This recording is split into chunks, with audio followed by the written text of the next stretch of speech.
Hello everyone, welcome to cook some magic. तो भाई आज कुक सम मैजिक में बन रहे हैं सत्तू और मखाने के न्यूट्रिशियस लड्डू।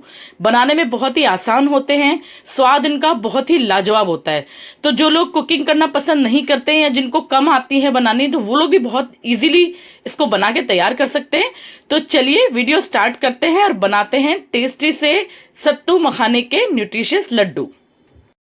सत्तू और मखाने के न्यूट्रिशियस लड्डू बनाने के लिए यहाँ मैंने ये मखाने लिए हैं। ये मखाने हैं करीब करीब 2 कटोरी, और अगर ग्राम्स में देखें तो ये करीब हैं 50 से 60 ग्राम के आसपास। तो इन मखानों को हमें मीडियम फ्लेम पे थोड़ा सा क्रंची होने तक ना भूनना है, इन मखानों को अच्छे से बढ़िया तरीके से। मखाने जो होते हैं ना हमारी सेहत के लिए बहुत अच्छे होते हैं। बहुत सारे इसमें विटामिन होते हैं, मिनरल्स होते हैं, एंटीऑक्सीडेंट्स होते हैं और फाइबर तो इनमें भरपूर होता है। बहुत अच्छे हैं हमारी हेल्थ के लिए, तो जरूर से मखाने अपनी डाइट में शामिल कीजिए। चलिए अब इनको सेक लेते हैं। 6 से 7 मिनट में ये अच्छे से क्रिस्पी हो जाएंगे मीडियम फ्लेम पे। फिर दिखाती हूँ आपको। ये देखिए मखानों को भूनते भूनते कम से कम 6 से 7 मिनट हो चुके हैं और सारे मखाने हमारे बढ़िया से भुन के तैयार हो गए हैं। तो इनको रखते हैं साइड पे। ये देखिए सारे मखाने निकाल लेते हैं। यहाँ मैंने कढ़ाई ली है और उसमें अब मैं डाल दूंगी ये सत्तू का आटा। ये सत्तू का आटा है, 1 कटोरी लिया है मैंने। अगर हम ग्राम्स में देखेंगे तो ये करीब 120 या 125 ग्राम है। तो बस मखानों के हिसाब से इतना ही चाहिए हमें। अब इसको हमें बिल्कुल लो फ्लेम पे हल्का हल्का और सेकना है। साथ में मैं इसमें घी भी डाल देती हूँ। ये मैंने 1 कटोरी घी लिया है, पर अभी हम सारा नहीं डालेंगे, 2-3 चम्मच डाल के बस इसको मिक्स करना है। मतलब बेसिकली जो सत्तू का आटा है ना, इसको हमें बहुत ज्यादा नहीं भूनना है। ये ऑलरेडी भुना हुआ है, ये भुने चने का आटा होता है, एज इट इज सबको पता है जैसे कि। तो ये जो सत्तू का आटा है इसको ज्यादा नहीं भुनना है, पहले से भुना हुआ है। बस हमें मिक्स करना है थोड़ा सा घी को अच्छे से सत्तू के साथ, बस इस तरीके से। और ये जो सत्तू होता है ना, ये तो बस क्या बताऊं, सुपर फूड में आजकल इसकी गिनती होती है। प्रोटीन से भरपूर और शरीर को बहुत ठंडक देने वाला होता है। तो गर्मियों में इसको जरूर से जरूर अपनी डाइट में शामिल करना चाहिए। चाहे आप इसका शरबत बना के पिए, चाहे आप इसके पराठे या रोटी में यूज कर लें, और अगर मीठा खाने का मन है तो मेरी रेसिपी देख के सत्तू के लड्डू बना लें। तो चलिए इसको भी थोड़ा सा मिक्स कर लेते हैं, फिर दिखाती हूं मैं आपको।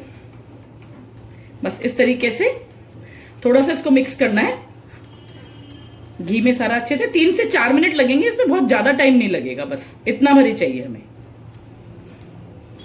तो ये देखिए सत्तू को भी मैंने 4 से 5 मिनट अच्छे से थोड़ा सा घी में मिक्स कर लिया है और एक अच्छा सा बहुत ही बढ़िया सा एरोमा आ रहा है इसमें से, भीनी भीनी सी खुशबू आ रही है। तो बस इतने देर तक ही करना है हमें। अब इसको भी एक बर्तन में निकाल लेते हैं और ठंडा होने के लिए रखते हैं। तो चलिए सारा जो ये सत्तू है इसमें निकाल देते हैं बढ़िया तरीके से। बस अब इसको रखते हैं साइड पे।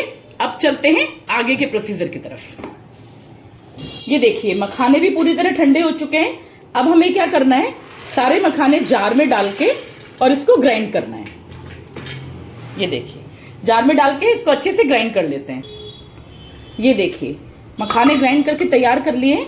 बस ये देखिए इस तरीके का ना, बिल्कुल हल्का दरदरा, मतलब दरदरे से भी थोड़ा सा बारीक इसका टेक्सचर होना चाहिए।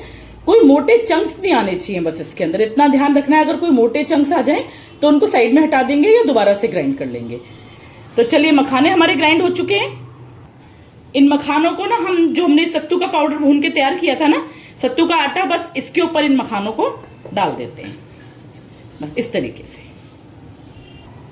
अब जिस जार में मैंने ये सत्तू मखाने पीस के तैयार किए थे, उसी जार में मैं ये बादाम पीस के तैयार करूंगी। इनको बारीक नहीं पीसना है। 10 से 15 मैंने बादाम लिए हैं और साथ ही में 10-12 मैंने काजू लिए हैं। ये टोटली ऑप्शनल है, आपकी मर्जी है, डालना चाहते हो तो डालो, अगर नहीं डालना चाहते तो कोई दिक्कत नहीं है, टोटली स्किप कर सकते हो आप। बस हल्का सा क्रंच आता है लड्डुओं में, इसलिए मैं इसको डाल रही हूँ।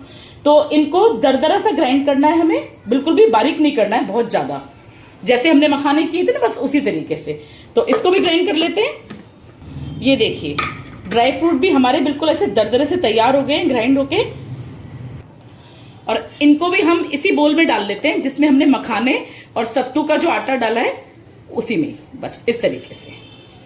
यहाँ मैंने कुछ इलायची के दाने लिए हैं, 4-5 इलायची को बस ऐसे ही क्रश कर लिया था मैंने। तो इसको भी इसमें डाल देते हैं। इलायची से डालने से ना, मतलब बहुत एक अच्छा सा एरोमा, बहुत अच्छी सी खुशबू आती है, टेस्ट भी बढ़ जाता है। तो इसको भी आप स्किप ना करें, इसको जरूर से डालें। चलिए अब बनाते हैं हमारे लड्डुओं को मीठा। अभी तक तो हमने मीठा नहीं डाला था, तो मीठे में मैंने ये यूज किया है, ये देसी खांड है चीनी वाली, इसका यूज कर रही हूं मैं। अगर आप चाहो तो आप बूरा का भी यूज कर सकते हो, चीनी को पीस के उसका भी यूज कर सकते हो। तो यहाँ मैंने ये 1 कटोरी ली है, और अगर ग्राम्स में देखें तो ये टोटल है 175 ग्राम के आसपास। जितना मतलब मैंने मखाने लिए थे और जो मैंने सत्तू का आटा लिया था ना, उसका टोटल वेट करके बिल्कुल उसके इक्वल लिया है। इक्वल मैंने इसलिए लिया है क्योंकि ये हल्की सी मीठी कम होती है थोड़ी सी। अगर आप बूरा यूज करेंगे या आप चीनी पीस के यूज करते हैं तो 175 ग्राम की जगह आप 160 या 150 ग्राम ही लें, मतलब उससे थोड़ा सा कम। तो ये थोड़ी मीठी कम होती है, इसलिए मैंने इसका यूज बराबर सही किया है। तो चलिए अब इन सारे लड्डुओं के मिक्सचर को अच्छे से बढ़िया तरीके से मिक्स कर लेते हैं और मजेदार से न्यूट्रिशियस सत्तू और मखाने के लड्डू बना के तैयार करते हैं। हल्का हल्का गर्म रहना चाहिए मिक्सचर ना, बिल्कुल एकदम से ठंडा नहीं करना है। तो हल्का हल्का गर्म रहेगा तो लड्डू बहुत इजीली बनेंगे। चलिए इसको अच्छे से मिक्स कर लेते हैं। ये देखिए ये मैंने सारा अच्छे से मिक्स कर लिया है, लेकिन अभी क्या ये मिक्सचर ना मुझे थोड़ा सा ड्राई लग रहा है, तो इसमें हम 2 चम्मच घी और डालेंगे ताकि अच्छे से लड्डू बन सकें। ये देखिए मैंने 100 ग्राम के आसपास घी लिया था, मतलब 1 कटोरी, पूरा 100 ग्राम घी हमें लगा नहीं है, थोड़ा सा कम रह गया, मतलब 20-25 ग्राम घी हमने बचा लिया है। तो इसको भी मिक्स कर लेते हैं। अगर इसमें क्या है कि अगर आपको घी कम खाना है ना, तो इस समय आप घी की जगह ना थोड़ी सी मलाई का यूज कर सकते हो, 1-2 चम्मच मलाई डाल के। लेकिन फिर ये है कि उन लड्डुओं को ना, मलाई वाले लड्डुओं को आपको थोड़ा जल्दी खत्म करना पड़ेगा, उसमें ना उनकी शेल्फ लाइफ ज्यादा नहीं होती है।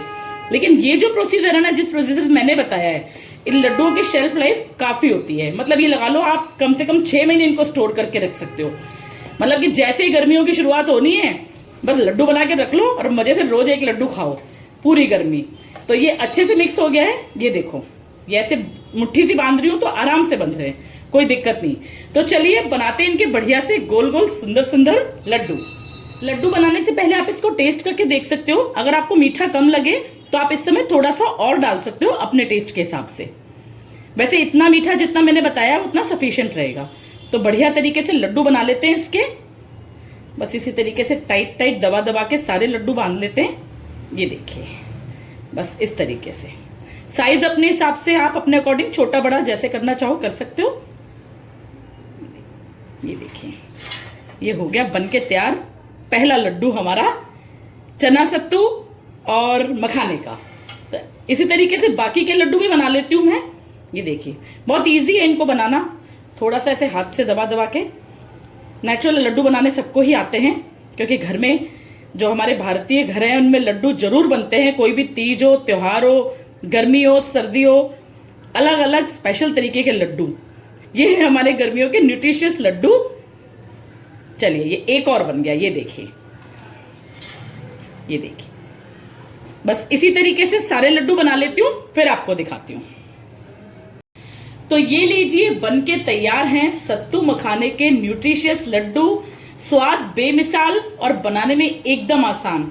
तो आप भी जरूर से बनाइएगा इस गर्मी में, बरसात में मजे से ये हेल्दी लड्डू खाइए और खूब मजे लीजिए। तो मेरी वीडियो अगर आपको पसंद आई हो तो प्लीज इसको लाइक शेयर करना, और जिन्होंने चैनल सब्सक्राइब नहीं किया है चैनल को सब्सक्राइब करना। मिलते हैं ऐसी ही एक इंटरेस्टिंग वीडियो के साथ, तब तक के लिए thank you so much. Cook some magic.